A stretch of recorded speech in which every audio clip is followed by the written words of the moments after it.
নমস্কার, আদিত্য এডুকেশনাল বাণী মন্দিরে সকলকে স্বাগত। কেমন আছো তোমরা? তোমাদের এরপর আছে ইতিহাস পরীক্ষা।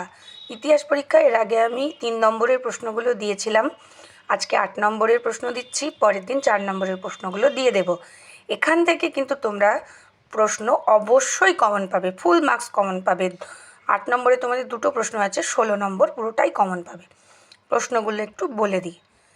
দিল্লির সুলতানি শাসন কি ধর্মাশ্রয়ী ছিল? ব্যাখ্যা করো। 2 নম্বর, ইক্তা ব্যবস্থা সম্পর্কে সংক্ষেপে আলোচনা করো। 3 নম্বর, মনসবদারি প্রথা সম্বন্ধে একটি নিবন্ধ লেখো। 4 নম্বর, প্রশাসনিক কার্য পরিচালনার ক্ষেত্রে স্যাট্রাপ ও ম্যান্ডারিনদের ভূমিকা কী ছিল। 5 নম্বর, কৌটিল্য তার অর্থশাস্ত্রে রাষ্ট্রনীতি সম্পর্কে যে ব্যাখ্যা দিয়েছেন তা আলোচনা করো। 6 নম্বর, সপ্তাঙ্গ তত্ত্ব।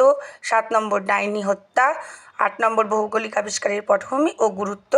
আর 9 নম্বর, সৌরকেন্দ্রিক বিশ্বব্রহ্মাণ্ডের ধারণা সম্পর্কে কোপার্নিকাস ও গ্যালিলিওর ভূমিকা।